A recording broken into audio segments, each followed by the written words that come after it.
Welcome to At Issue. I'm your host, Steve Stavro. This week, we're going to be discussing the Vatican's role in the New World Order. Joining us is Bill Hughes, and thank you for being with us, Bill. Bill's an author, researcher, and pastor of the church here in Umatilla, Florida. I hope I said that right. Umatilla, Florida. You got it, Steve. And if you would, Bill, let's just launch into this discussion with what do you think the Vatican's role is in the New World Order? Steve, I think ultimately they control every aspect of the New World Order, from the political leaders, the financial gurus of our world today, and also the churches of today. I think that's the clear picture that we have. Okay.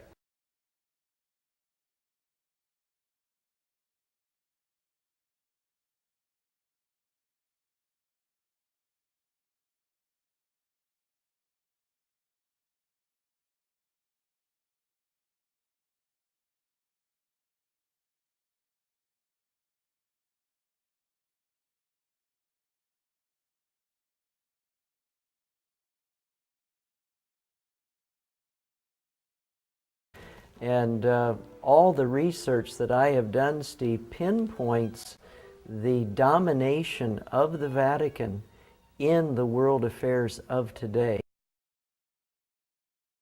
It's very secretive, Steve, in their involvement in all of these things, because they look like they're so good and trying to promote peace and trying to promote harmony throughout the world. But in actuality, they're the ones that are pulling the strings behind the scenes. And again, in the political, religious, and economic realms of this world. Okay. And for those who are not familiar with the workings of the Vatican, maybe we should just touch on who controls the Vatican when we say that word, what the Vatican means, the papacy, of course, but maybe who is controlling the papacy and who do you see as wielding the power behind the throne, as to say it in a certain way? Well, in a spiritual context, Steve, Vatican means the divining serpent. And the serpent throughout history, whether it be biblical history, whether it be secular history, as far back as the Garden of Eden, the serpent, of course, was the medium through which the devil sought to destroy our first parents, Adam and Eve.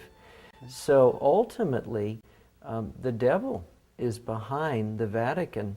Now, when you look at in a human point of view, it's clear from history that the Jesuit order, which is the military arm of the Catholic Church, that they control the white pope, the one who we all see out in front. At this point, of course, it's Pope Benedict XVI. But ultimately, the one behind the white pope is the black pope, the Jesuit general. And when you say the military arm of the Vatican, I think it's important that we say you're not speaking hyperbole, you're speaking literally. They have a history of being assassins. If we could touch on just a few things in their history, maybe that's the way to approach this. Let's go back to 1517, Martin Luther's come on the scene, and the whole Protestant Reformation has begun. When you look at history, Martin Luther nailed his 95 Theses on the door at Wittenberg in 1517. And from there, of course, he stood before the Diet of Worms and Charles V in 1521. The Reformation spread like wildfire because people for centuries had listened to tradition and had listened to lies and myths and foolishness. And so when Luther came in with his two great themes, one of sola fide, by faith alone, and the other sola scriptura, the Bible and the Bible only, Steve, these sent a shockwave throughout Europe. And the Vatican, that had stood so strong and so powerful for so long, they were shaken at their very foundations. And so you come up to the diets that were held. Of course, the Diet of Worms in 1521, the Diet of Spires in 1526, the Diet of Augsburg in 1530. Charles V sought every possible means to destroy the Reformation of Martin Luther. but he couldn't stop it. And so in the 1530s, you have the rise of a man by the name of Ignatius Loyola, and Loyola's intent was to destroy the Protestant Reformation of Luther and other reformers who started to rise throughout Europe. Well, by 1540, the Jesuit order was established. It was established for two basic reasons, very simply. It was established, number one, to destroy everything that the Protestant Reformation stood for. And the other thing is that as it would destroy the Protestant Reformation, it would reestablish the authority and power of the Roman Catholic Church. In that light, it's so critical that we understand everything that the Protestant Reformation stood for. Most people who still understand the Protestant Reformation think it was simply a religious movement.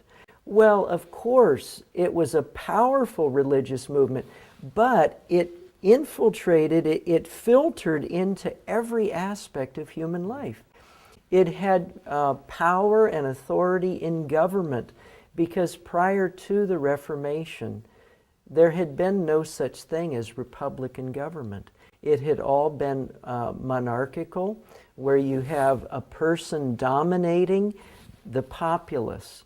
But the Protestant Reformation brought in the idea and the principle that there could be republican, representative government.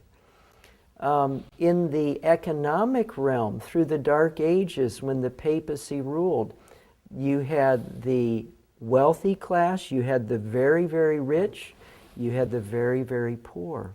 Well, the Protestant Reformation brought in the concept of a middle class, that people could earn a living, and based on their talents and their skills and their hard work, they could make their own money. So the Protestant Reformation brought in representative government, it brought in a middle class, and then, of course, in the religious arena, it brought in the fact that people could worship God not as their pope or their priest told them to do, right, but they could go to God through Jesus Christ and not have to go through any man. So no middleman. No middleman, Steve. That's exactly right. Right. So these concepts, they came, and these are the fruits of the Protestant Reformation. And wherever you see those things, it's because of Protestantism. And wherever you see them under attack, you know that you see the footprints of the Jesuits. And just real quickly, Steve, without getting too far off, when you see what happened in the 1990s with Jesuit-trained President Bill Clinton, who went to Georgetown University, when he passed the North American Free Trade Agreement called NAFTA, which sent just thousands and thousands of middle-class jobs out of the United States of America and sent them to third world countries. Steve, you can see the footprints of the Jesuits all over that document to destroy the middle class in the United States of America,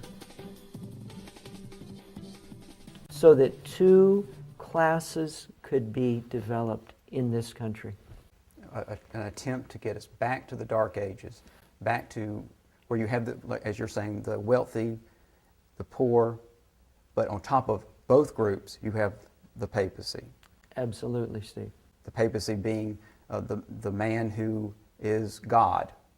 And these are several papal statements. These are bulls that are, I'm not sure if they're bulls, but they're statements being made throughout history. Oh, absolutely. Absolutely. There's a host of Catholic documents where the Pope takes the name of God, Lord God. That the Pope is Jesus Christ on this planet. He claims to be the vicar of Christ. On his tiara throughout history, it has always read Vicarius Filii Dei, which means I am the agent of God. I am God on this earth. So That's where all of this is heading, Steve.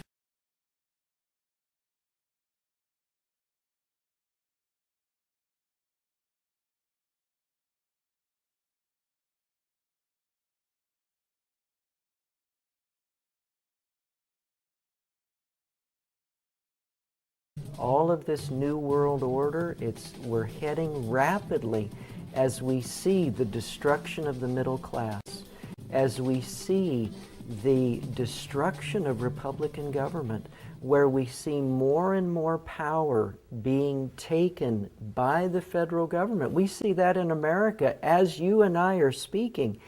Just in the very last several weeks, we have the passage of that health care bill, which takes tremendous power and puts it into the hands of a few people in Washington, D.C., which completely decimates republicanism, where the power rests with the people. So we see these great strides being made, not just in America, but around the world, to have power put in the hands of a few and the destruction of the middle class. So we see the power of the Jesuit order working to reestablish papal authority and supremacy in this earth. And so, Bill, do you see this as a fulfillment of what the Holy Alliance was trying to achieve back in the 1800s, the early 1800s?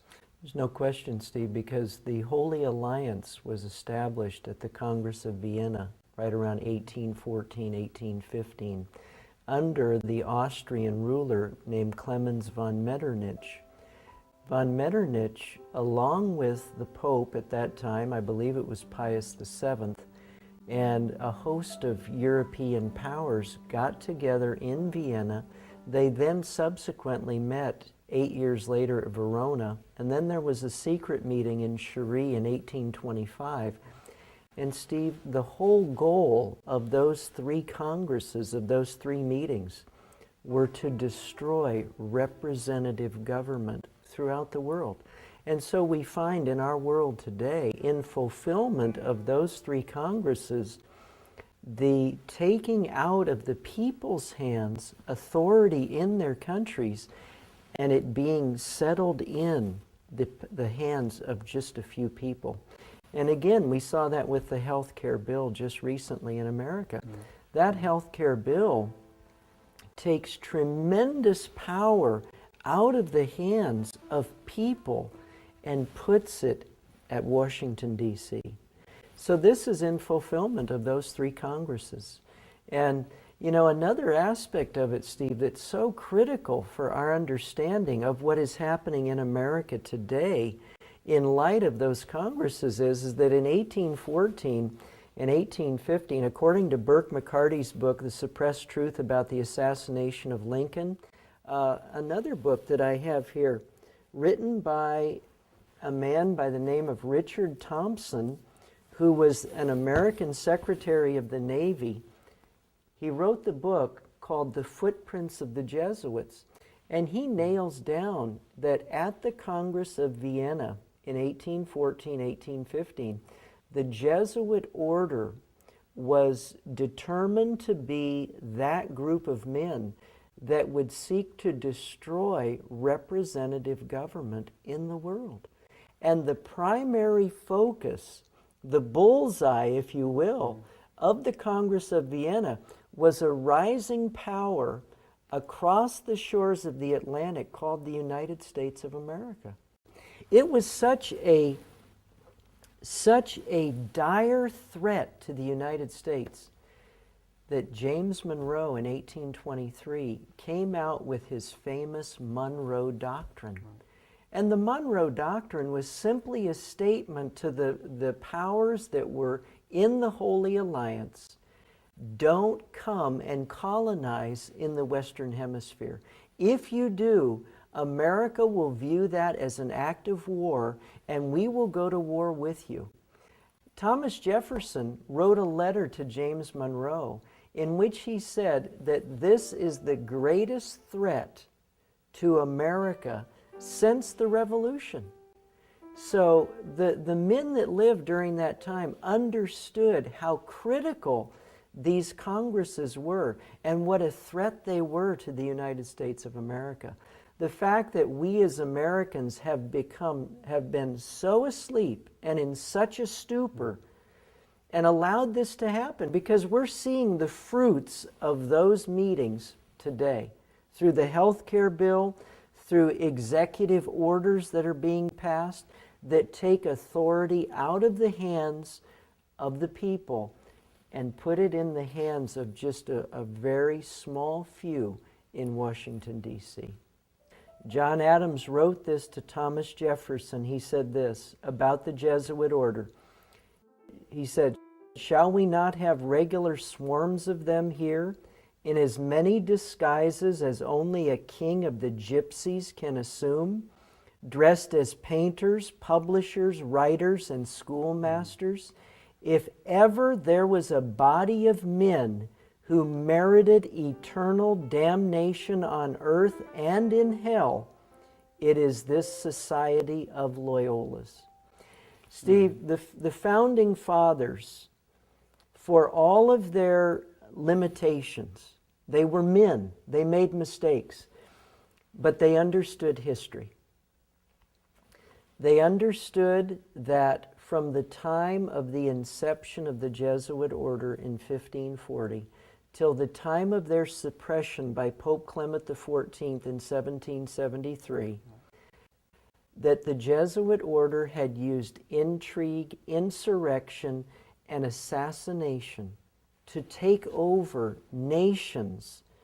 Steve, the founding fathers of the United States understood that. That was why Thomas Jefferson and James Monroe and John Adams were so deeply concerned, number one, about the reestablishment of the Jesuit order in 1814, but even more so, the Congress at Vienna, Verona, and Cherie, because these leaders in the United States understood that the Jesuit order had been earmarked to be that group of men that would destroy Republican government in the United States and to seek to reestablish papal domination in our country.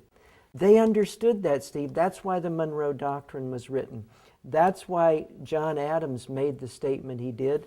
And that, Steve, is why Samuel B. Morse, the famous inventor of the Morse code, wrote his two famous books, one published in 1835 called Imminent Danger to the Free Institutions of the United States Through Foreign Immigration, and his other classic book that he had published in 1844 called Foreign Conspiracy Against the Liberties of the United States.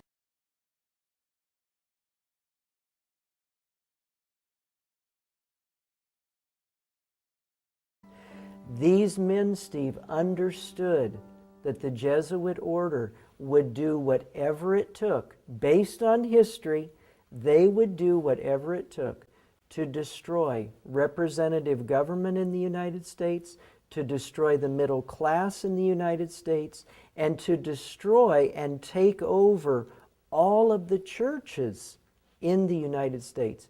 And we are living today in that time, and we're seeing the fruits of those congresses and the effective workings of the Jesuit order in this country. So what do you think about, let's contrast for a moment, the scene in the 1800s when presidents like Monroe and Jefferson and Adams are against the Holy Alliance, namely the Pope and the kings of Europe, trying to infiltrate and control this country, destroy representative government. And today, when you've got presidents like George Bush, former President George Bush, and Obama and these others racing to meet the Pope every time they can, and actually bowing down to him on occasion. We've got pictures of that. What we have in the United States today is we have the for the most simple, we have the ripe fig in the crystallizing of Jesuit takeover in this country. They take over, they produce their political leaders. George Bush was trained at Yale. He was a part of Skull and Bones. Skull and Bones is clearly connected to the man who started it in America, William Huntington Russell, had gone to Europe, had been in some Illuminati meetings in Germany, came over to America to start a chapter of Skull and Bones in America based on the Illuminati meetings he attended in Europe. And it's very, very clear that the man who created the Illuminati, Adam Weishaupt, was simply a Jesuit foot soldier. When he started the Illuminati in 1776, he was teaching at Ingolstadt University, a Jesuit university in a stronghold of Jesuitism in Germany called Bavaria. And the principles of the Illuminati are the principles of the Jesuit order. So you have the Jesuit order, you have the Illuminati, then you have Skull and Bones. And so the Jesuit order, through Skull and Bones, has crystallized their plan to train political leaders in this nation. George Bush Sr., George Bush Jr., both members of Skull and Bones, take the Jesuit agenda into the White House. And what is the result of that? What did you have? You have 9/11. And George Bush coming out after 9/11 with the New Patriot Act, which was actually penned by a Vietnamese refugee who has now come to America, he was trained at Georgetown, which is the preeminent Jesuit university in America, pins the New Patriot Act, which literally decimates our freedoms. So that now people will call me on the phone, Steve, and they'll say, "Did you write those books about those jays?" And I'll say, "Jays? I didn't write any books about birds."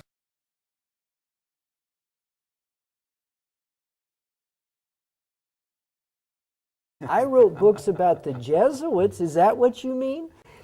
Steve, people are afraid. Right. Because our liberties, our privacy, it's been taken over. It's been gutted. It's been By gutted. this Patriot Act. That's right. And so here is a man, George Bush, Jesuit trained, vows that he will obey the Pope and the Black Pope when he takes his initiation rites with the Skull and Bones at Yale, passing the New Patriot Act, which destroys your freedom and my freedom. Prior to September 11th, George Bush dedicates a cultural center to John Paul in Washington, D.C., on the very soil where Abraham Lincoln was assassinated by Jesuits in 1865.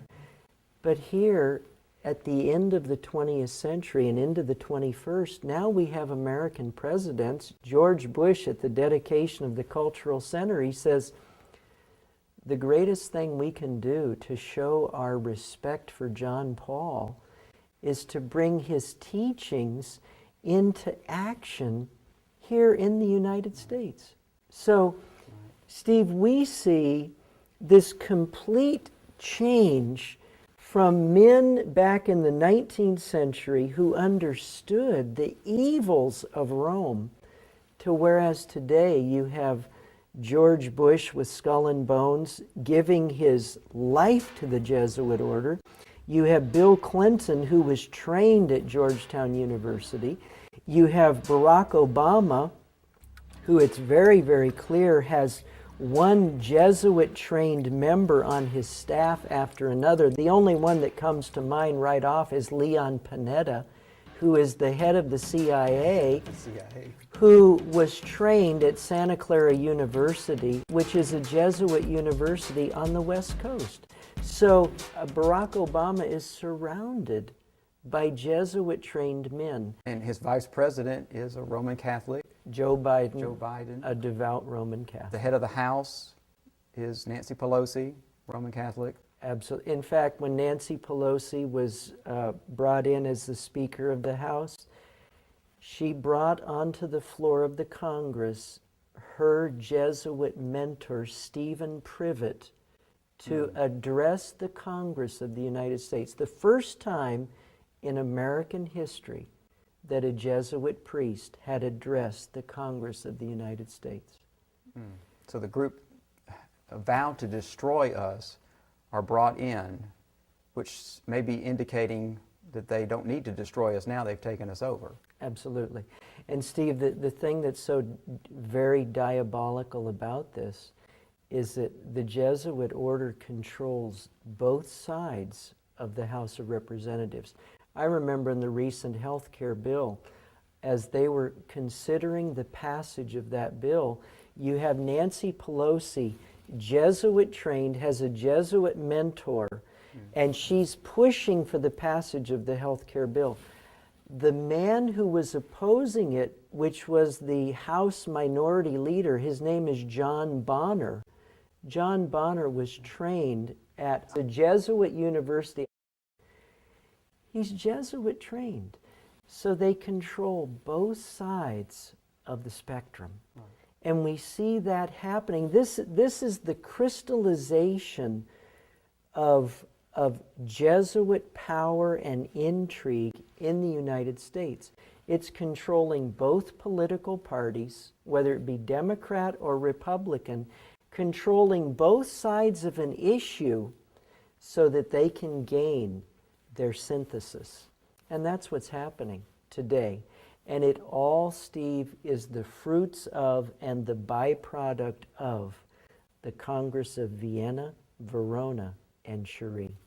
And instead of our political leaders today warring against it, as Jefferson and Monroe and Adams did, now we have American politicians who are slaves to the Catholic Church and the Jesuit order. And I guess a lot of people are wondering why others in the Protestant arena aren't speaking out. The Billy Grahams, the Robert Schulers. Why are they not speaking out, in your opinion? Steve, it's very, very clear from a statement that a trained Jesuit priest who escaped from the Jesuit order made his way here to the United States. While he was under oath as a Jesuit in his training, he was told something. The man's name was Alberto Rivera. In a little magazine, it's called The Godfathers, put out by Chick Publications. Alberto Rivera made a startling statement in which he said there would be a sign given to Jesuits throughout the world when all churches would be taken over by the Jesuit order.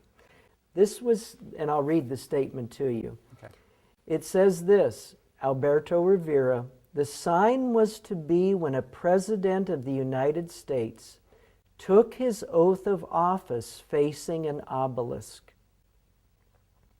For the first time in U.S. history, the swearing-in ceremonies were moved to the west front of the Capitol, and President Reagan faced the Washington Monument.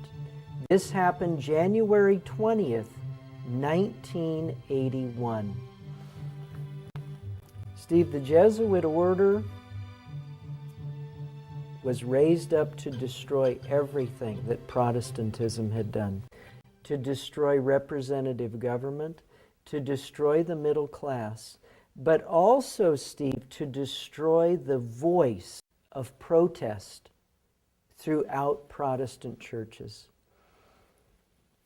We're not protesting anymore, Steve. Right, there's silence. Billy Graham is not, he didn't protest towards the latter part of his life. For the first part, I think he was solid when he first started. But along around the early 60s, his voice was silenced. Robert Schuller, Paul Crouch, Hal Lindsey, Pat Robertson, James Dobson, all of these men, they're not protesting. What they have become are agents of Rome. And what we have developing in our country right now, Rome again controlling both sides of the pendulum. As a German philosopher by the name of George Friedrich Hegel, when he identified the best way to create change and to get what you want to happen, it's called the Hegelian dialectic. And what you do is you control both sides of a situation, whether it be political parties or ideologies, but you control both sides so that you can create your synthesis. And today in the United States, the Jesuit order controls the very, very liberal, radical element that we find in the White House today, in Barack Obama, and the control that he is gaining daily in this country. But we also have the Tea Party movement, the religious right, the conservative element run by Dobson and Robertson and some of your talk show hosts like Glenn Beck, Sean Hannity, Bill O'Reilly. The Jesuits control both sides of this, Steve. And it's their desire to create such chaos, and that's what we see in America today, such chaos, the radical and the ultra-conservative, and there will be a clash. And in the aftermath of that clash, Steve, they will get their synthesis. But that's where we're heading today, rapidly, in this country. I don't think many people know that Fox News, the owner of Fox News is Rupert Murdoch. He's a Knight of Malta. And maybe if we could talk about for a moment, what are Knights of Malta? Who are those people? Well, Steve, there are so many different organizations that are called the Knights of something. Whether it be the Knights of Malta, the Knights of Columbus, the Knights of the Golden Circle, which John Wilkes Booth was a part of, and who claims that they were the ones responsible for the assassination of Lincoln. Steve, I have found in researching all of these different groups of knights, if you take it back to their ultimate source, they were created by Catholic or Jesuit priests. And all of these groups, Steve, have specific functions that they carry out on behalf of the white and the black pope. And Rupert Murdoch as a Knight of Malta, William Casey, who was a Knight of Malta, who headed the CIA during the presidencies of Ronald Reagan and I believe of George Bush. Wherever you see these men, Teddy Kennedy was not a Knight of Malta, but he was a Knight of Columbus. All of these men, Steve, are working on behalf of the Roman Catholic Church. Glenn Beck, Sean Hannity, Bill O'Reilly, Rupert Murdoch. They're pushing this agenda over here to combat the agenda of Barack Obama. What Americans do not understand, Steve, because it's hidden, is that Rome is behind it all with their synthesis waiting in the wings. And maybe we should touch on the fact that the Catholic laity are not, we're not speaking against them per se, and they have no idea who the Jesuits are or what they're capable. If they do know of the Jesuits, they're not. I have relatives who are Roman Catholic, in the knowledge about what they do and what they are capable of doing. Steve, this has nothing whatsoever to do with individual Roman Catholics. There are many, many devout Roman Catholics throughout the world. A lot of my family on my wife's side they consider themselves Orthodox Christians. But in the final analysis, they're Roman Catholics. And there's so many fine Roman Catholic people. This has nothing to do with them. This is simply about a hierarchical structure that for centuries has been hell-bent on world domination and doing anything and everything necessary to bring about that world domination. If it means the destruction of leaders, if it means creating depressions, if it means destroying people's economies, it makes no difference.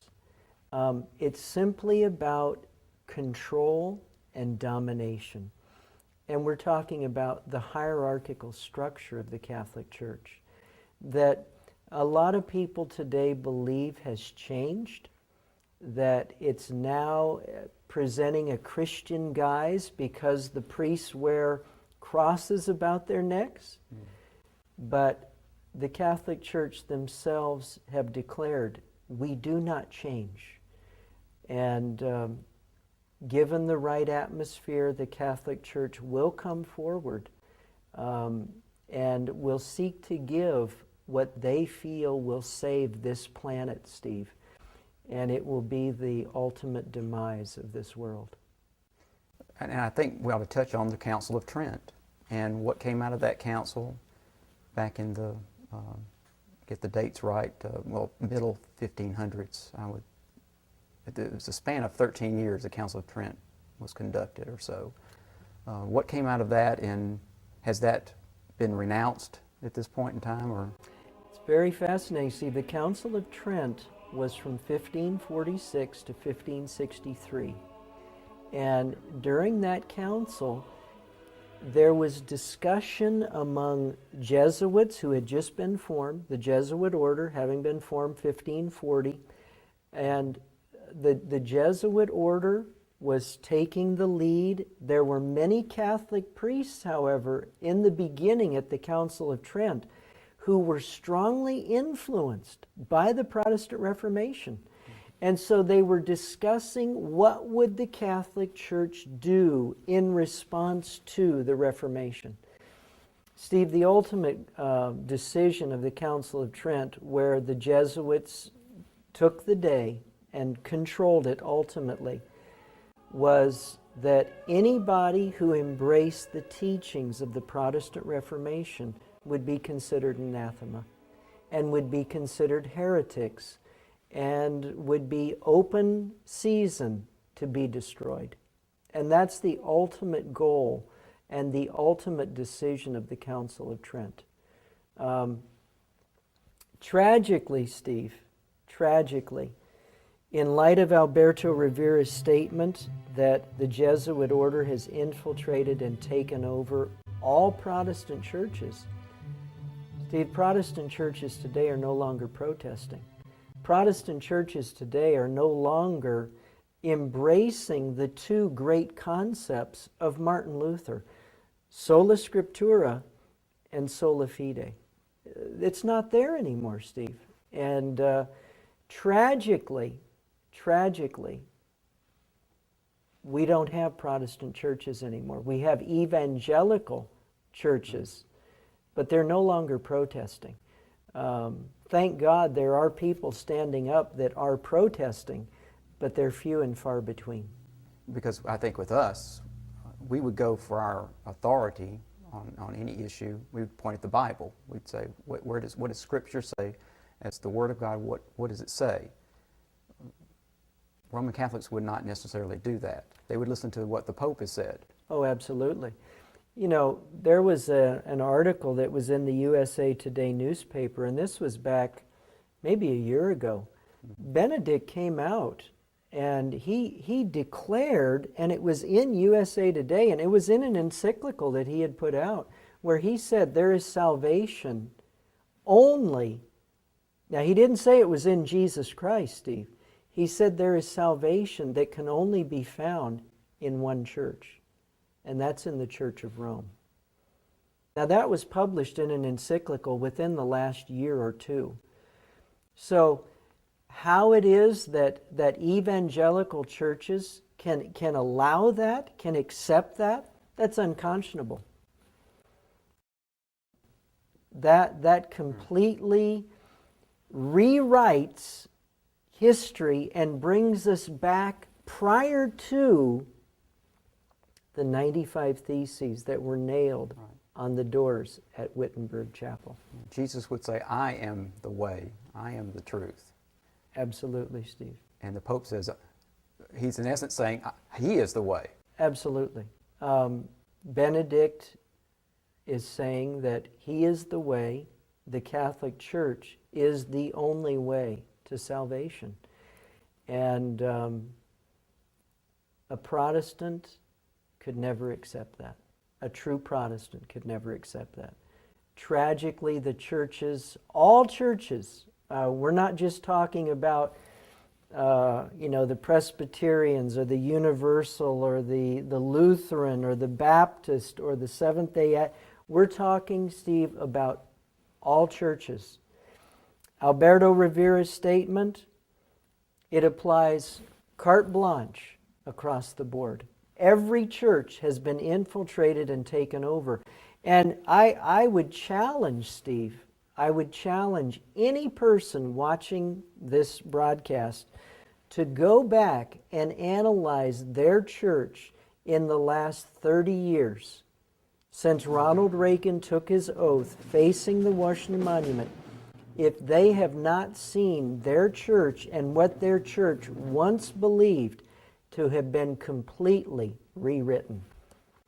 I would challenge anyone, Steve.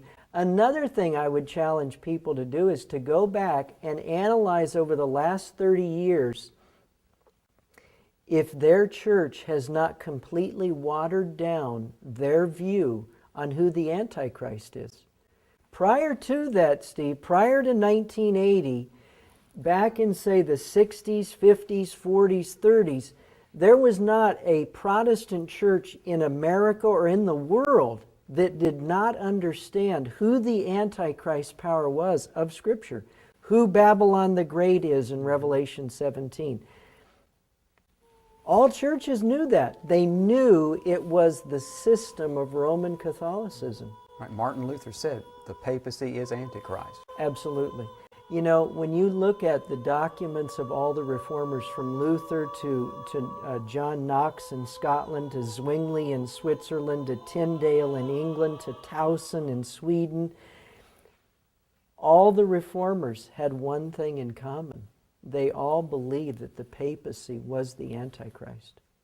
That they agreed on. Now, there were a lot of things they didn't agree on, but that one they did. Why it is today that we don't hear that? Well, it's obvious. Because what Alberto Rivera said is true. And the reports I've read are that he was poisoned, Rivera. I spoke with Alberto Rivera about probably a year before he died. And I asked him, I said, Dr. Rivera, you're not well. Why? Would you tell me what happened? And he told me that he went to a dentist who claimed to be a Protestant. And the dentist, he was going to fix some of his teeth. A dentist took a needle to numb his mouth and shot it just as far into his mouth as he could. And it was poison. And Alberto Rivera said from that day, he said, I have had horrible headaches that leave me just listless. And sometime within a year after that, he was dead. And the Jesuits have a history of assassinating or murdering people who are outspoken, who get in their way. Steve, that has been going on from the get-go. I mean, the numerous attempts on Queen Elizabeth I. Oh, it's... Besides Luther, numerous attempts on Queen Elizabeth. We established, Steve, it's a fact of history, the Jesuits were started in 1540. From that point, you have during that time period, because she refused, this was her only crime. Queen Elizabeth came into power in 1558, ruled for the next 45 years in England till 1603. She refused the supremacy of the Pope in her kingdom. She refused to allow the Pope to control her throne. There were at least a dozen plots on her life.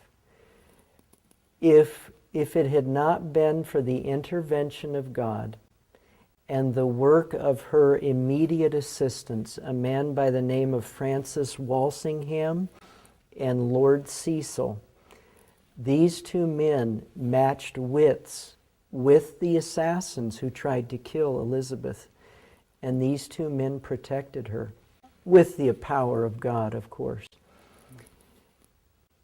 Because all of those attempts failed, Steve, Philip II of Spain, who was a devout Catholic, he was the son of Charles V, who tried Luther at Worms. Both Charles V and his son Philip II both used all of their wealth, all of their political power to destroy the Protestant Reformation. Well, when Elizabeth could not be killed, Philip II and the Pope at that time, they got together and Spain built the most powerful fleet of ships that had ever been assembled. It was called the Spanish Armada. The purpose for the Spanish Armada was one. It was to go up the western side of Europe and to go right up into England and destroy the throne of Protestant Queen Elizabeth. That was the whole reason for it. The movie that came out within the last few years, I think it's called Elizabeth the Golden Age, discusses this, and probably one of the things that she says, and the actress says in the movie, is that gentlemen, in the bows of the ships is the Inquisition. Okay. And be ready. If they land, we will have to face that. Oh, that's a true statement, Steve. That's indeed a true statement. Elizabeth was only one, Steve. Right in that same time frame of Elizabeth from 1558 to 1603, you have William of Orange in the Netherlands. William of Orange had been in the court of Charles V. He detested what Charles V was doing in his power as the Holy Roman Emperor and his determination just to destroy and to squash all of his subjects. William of Orange, he became the leader of the Netherlands and sought to bring religious freedom to the people of the Netherlands. He was killed in 1584. In 1598, Henry IV of France passed the Edict of Nantes, which gave religious freedom to all the French Huguenots. Well, for the next 12 years, there were several assassination attempts made on his life.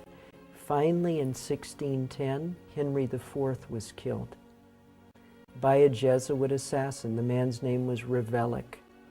In 1603, when King James, who is the man whose name is attributed to the King James Bible, when he came into power in England with the demise and death of Queen Elizabeth, 2 years into his reign in 1605, as he was going to meet with Parliament in England in November of 1605, the Jesuit priests of England, the main one was Francis Garnet. Garnet plotted with a host of people to blow up the English Parliament and James I, all on the same day, November 5th, 1605. They got these huge kegs of gunpowder. And one man by the name of Guy Fawkes was right underneath the Parliament building there. All these kegs of gunpowder. Steve, he was going to ignite them and blow Parliament and King James into eternity. Well, fortunately, it was found out that he was there with all that gunpowder. Well, Guy Fawkes was arrested. For many, many decades after that, November 5th was celebrated in England as Guy Fawkes Day.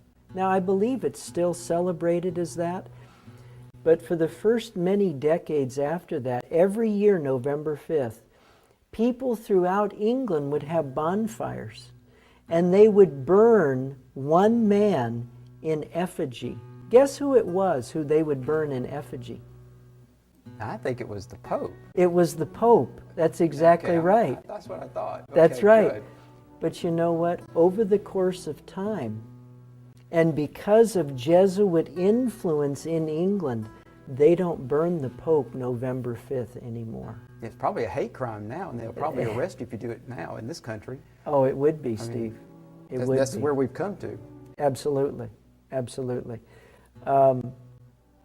So, Steve, there were one assassination attempt after another. Queen Elizabeth, William of the Netherlands, Henry IV of France, King James I of England in 1605.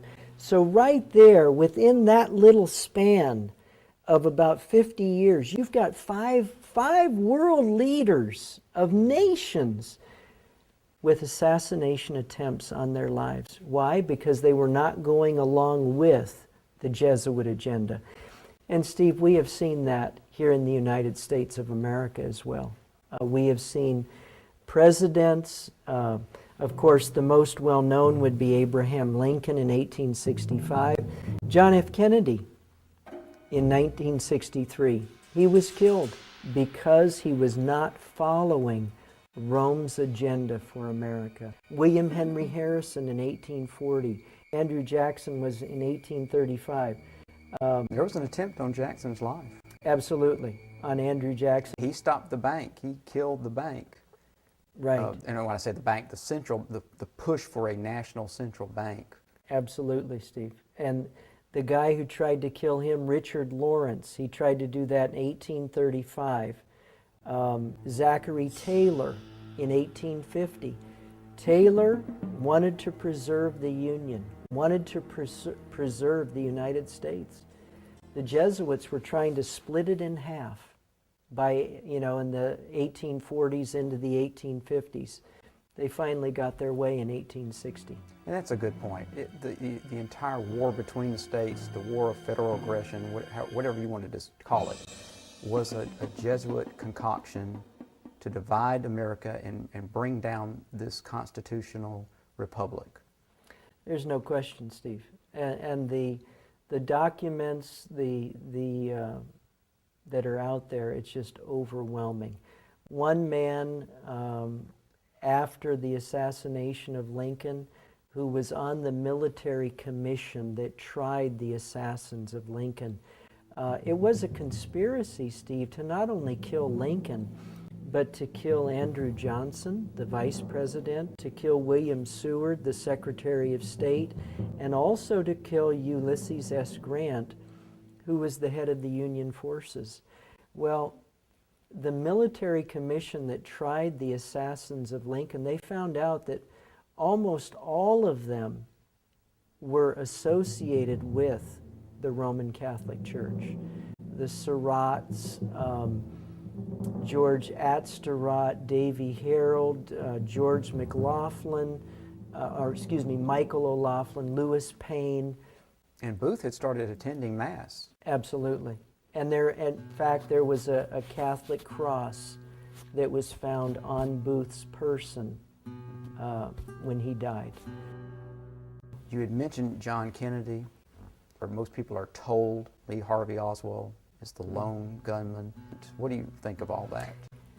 Steve, it's fascinating because there's a book that you can get in any library. It's called The Last Dissenting Witness. It's by Jean Hill. If you look in the Zapruder film, she was the lady on the grassy area, the little island there, and she had the long red coat on. And Jean Hill writes in her book, and she says it was so obvious that as she was standing there, she heard shots coming from many different directions. If you watch the Zapruder film, it's clear that Kennedy goes forward because something hit him, a bullet hit him from the back, but then he jerks back like this. It's obvious, Steve, there were multiple bullets that were shot from multiple directions that assassinated Kennedy. And there were 3 reasons why they killed him. Because he wanted to reestablish the coining of money by Congress. He tried to pull us out of Vietnam, which was a Catholic war, and he tried to dismantle the CIA. In 1984, after 170 years of cutting the ties of U.S. Vatican diplomacy, Ronald Reagan sent an ambassador to the Vatican. The reason why an ambassador had been cut off from Rome in 1867 was because the military commission that tried those who killed Abraham Lincoln were found to be Roman Catholics. And so the U.S., in protest, withdrew their ambassador from Rome. Well, 117 years later, 1984, Ronald Reagan sends an ambassador to Rome. If you remember when Ronald Reagan died, sometime within the last few years, there was a high requiem mass that was given for Ronald Reagan. A high requiem mass is only given for those who have done special service for the Roman Catholic Church. Ronald Reagan was honored in his death by Rome. And I think we've seen Clinton, former President Clinton, at Mass, and also George Bush at Mass. And I don't think you can be partaking of communion unless you are Roman Catholic. Do you have any thoughts on that? Steve, I don't think you're allowed to take the communion in the Catholic Church unless you are a Roman Catholic. So we have some closet Catholics. No doubt about it. No doubt.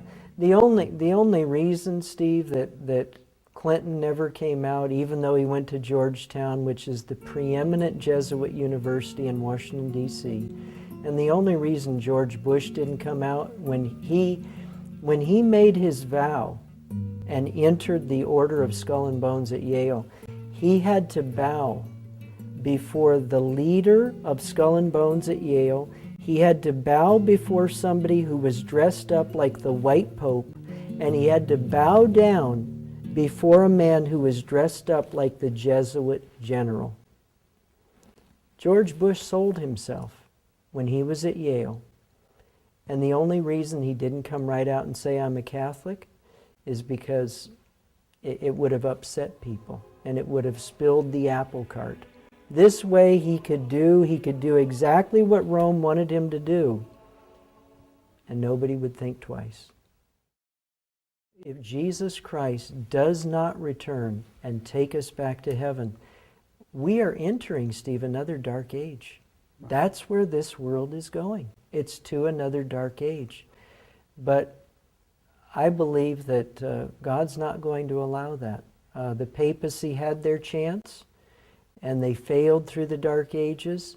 This time, before it can go too far, Christ will come. And those who have embraced Him as their Savior and Lord, He will take them to heaven. Well, I want to thank you, Bill, for being with us today, letting us come into your church here in Umatilla, Florida. And let me just say that we'll be joining you again next week with another documentary or production. Until then, God bless.